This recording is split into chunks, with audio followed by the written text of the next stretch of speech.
My in-laws stole my life savings to fund their gambling addiction. Me, 32M, and my wife, 30F, have been married for 5 years.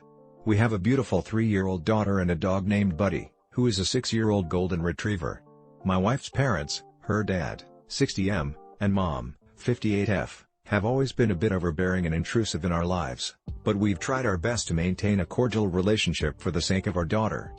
They've always had a habit of showing up unannounced at our house, and my mother-in-law, in particular, has a way of making passive-aggressive comments about how we're raising our daughter or keeping our house. It's been a constant source of tension, but we've tried to brush it off and not let it ruin our relationship with them. A few months ago, my wife and I decided to go on a much-needed weekend getaway, just the two of us. We made arrangements for my sister-in-law, 35F, to stay with our daughter and Buddy at our house while we were gone. Everything seemed to be going smoothly until the day before we were supposed to leave. My mother-in-law called and insisted that she and my father-in-law would be the ones to stay with our daughter instead. My wife tried to explain that we had already made arrangements with her sister, but her mother was adamant and wouldn't take no for an answer. Reluctantly, we agreed, thinking it would be easier than dealing with the drama of trying to stand our ground. When we returned from our weekend getaway, things seemed fine at first.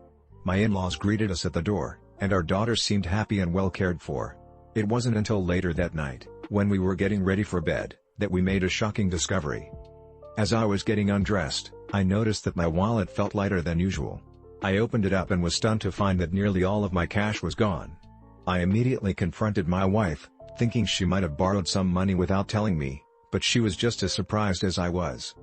We began searching the house, frantically looking for the missing money. That's when we noticed that my wife's jewelry box was open, and several pieces of her expensive jewelry were missing too.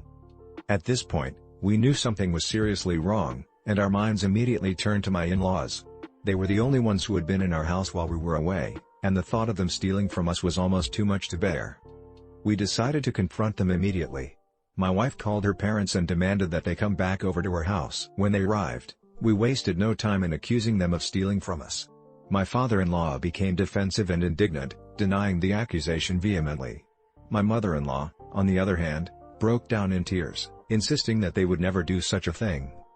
The situation quickly escalated as we continued to press them for answers.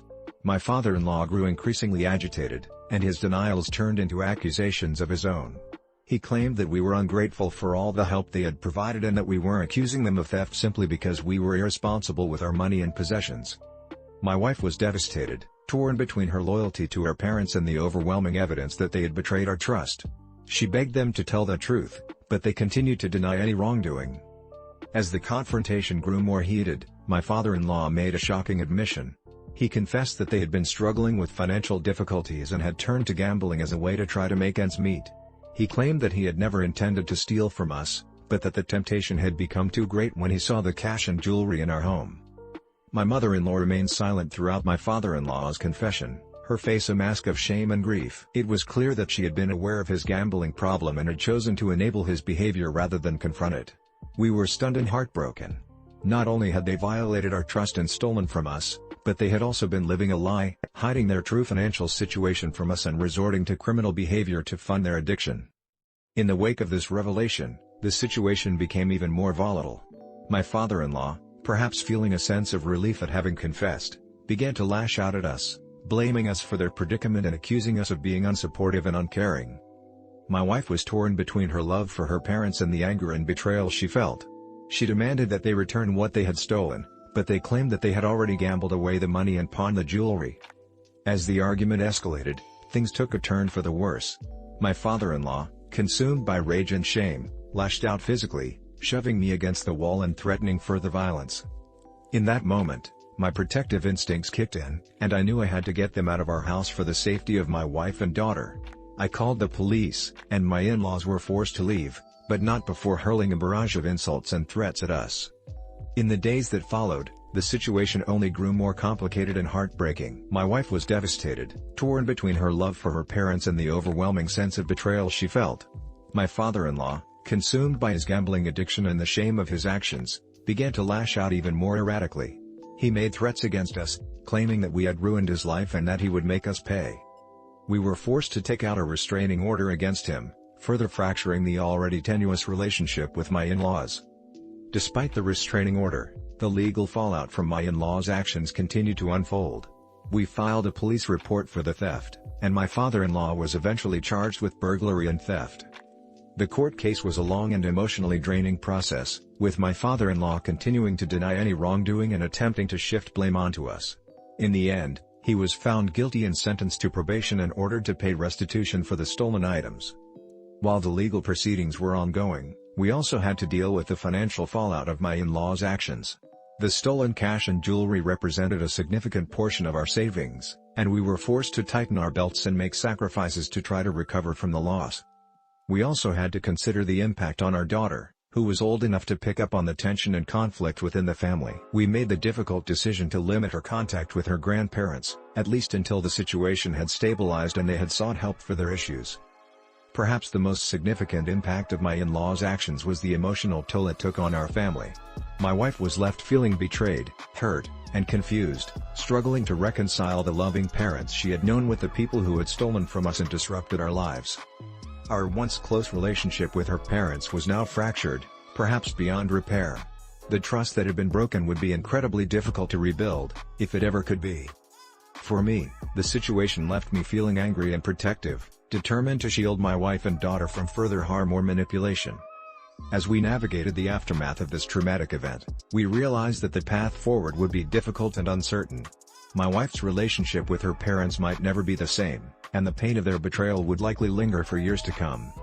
However, we also recognized the importance of seeking help and support, both for ourselves and for my in-laws. My father-in-law's gambling addiction had clearly spiraled out of control, and he needed professional intervention to address the underlying issues that had led him down such a destructive path.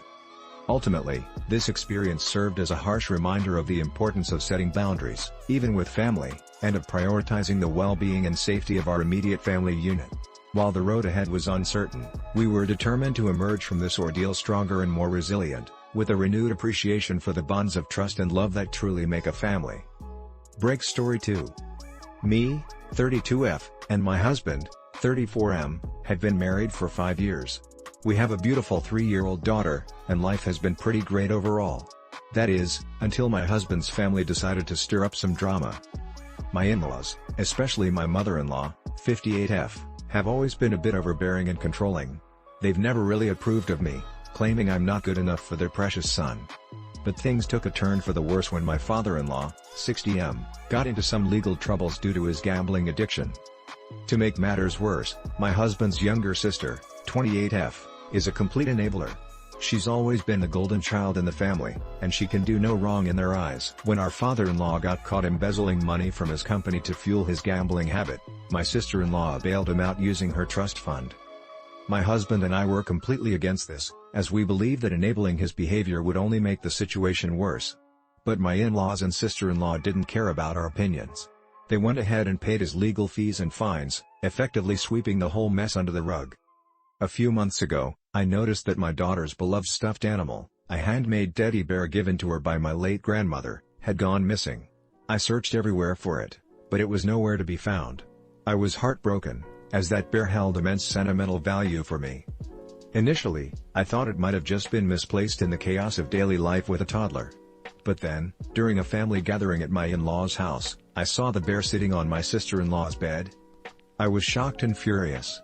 How could she have taken something so precious from my daughter? When I confronted her about it, she brushed it off, saying that my daughter had outgrown the bear and that she was just keeping it safe. I tried to explain the sentimental value of the bear and demanded that she return it immediately, but she refused. She claimed that since she had rescued it, it now belonged to her. My in-laws, as usual, took her side and defended her actions. Things quickly escalated from there. My husband and I tried to reason with them, but they were adamant that my sister-in-law had done nothing wrong. In fact, they accused me of overreacting and being ungrateful for their generosity in helping my father-in-law. I was livid. How dare they try to justify their actions by bringing up the financial support they had given my gambling-addicted father-in-law? That was a completely separate issue, and it didn't give them the right to steal from my daughter. The argument became heated, with my in-laws and sister-in-law hurling insults and accusations at me. They claimed that I was a terrible mother for not properly caring for my daughter's belongings, and that I didn't deserve to have such a precious item in my possession. My husband tried to defend me, but his family turned on him as well. They accused him of being whipped and not standing up for his real family. It was a complete mess, and we left their house in tears, feeling utterly betrayed and disrespected. For the next few weeks, tensions remained high. My in-laws and sister-in-law refused to return the bear, and they even went as far as to taunt us about it. They would send us pictures of the bear, mocking us for caring so much about a stupid toy. It was a clear power play, a way for them to assert their dominance and control over us. They wanted us to know that they could take whatever they wanted from us, and there was nothing we could do about it. My husband and I were at our wits' end. We tried everything to reason with them, from pleading to threatening legal action, but nothing worked. They remained stubborn and unapologetic, reveling in their cruelty. It was then that I realized that this was about more than just a stuffed animal. This was a battle for respect and autonomy. My in-laws were trying to break us down, to make us submit to their twisted idea of what a family should be. In a moment of desperation, I decided to take matters into my own hands. I knew it was risky, but I couldn't stand by and let them continue to treat us like this. One night, while my in-laws and sister-in-law were out, I snuck into their house and took the bear back. It wasn't my proudest moment, but I felt justified in my actions. They had stolen from my daughter first, and I was simply reclaiming what was rightfully ours. Of course, my in-laws and sister-in-law were furious when they discovered what I had done. They immediately called the police, accusing me of breaking and entering and theft. I tried to explain my side of the story, but they weren't having it. They were determined to punish me for my crime, and they were willing to go to extreme lengths to do so. The situation quickly spiraled out of control. My in-laws and sister-in-law began a smear campaign against me, spreading vicious rumors and lies about me throughout our community. They accused me of being mentally unstable, a danger to my own child, and even implied that I was having an affair. It was a nightmare, and I felt like I was living in a twisted alternate reality where up was down and right was wrong. Despite their best efforts, the police ultimately decided not to press charges against me for the break-in and theft. They recognized that the situation was a family dispute over a sentimental item, and they didn't want to get caught up in the drama. However, the damage had already been done. My reputation in the community was tarnished, and my in-laws and sister-in-law continued to harass and torment us, both online and in person. We considered seeking a restraining order or taking legal action against them for defamation, but ultimately decided against it. We didn't want to escalate the situation further and risk dragging our daughter into the middle of an ugly legal battle. Instead, we made the difficult decision to cut ties with my husband's family completely. It was a heartbreaking choice, but we knew it was necessary for our own sanity and well-being. The emotional toll of this ordeal was immense. My husband and I struggled with feelings of anger, betrayal, and sadness. We had lost not just a sentimental item, but an entire family. There were moments when we questioned our decision to cut ties, wondering if we had made the right choice. But every time we thought about reaching out, we were reminded of the cruelty and manipulation we had endured at their hands. In the end, we realized that sometimes, the healthiest thing to do is to walk away from toxic relationships, no matter how difficult it may be. My in-laws and sister-in-law had shown us time and time again that they were incapable of respecting our boundaries or treating us with basic human decency. While the loss of the stuffed bear was the catalyst for this whole ordeal, it was never really about the bear itself. It was about control, manipulation, and a complete disregard for our feelings and autonomy. We may have lost a family, but we gained our freedom and peace of mind. And for that, we are eternally grateful. /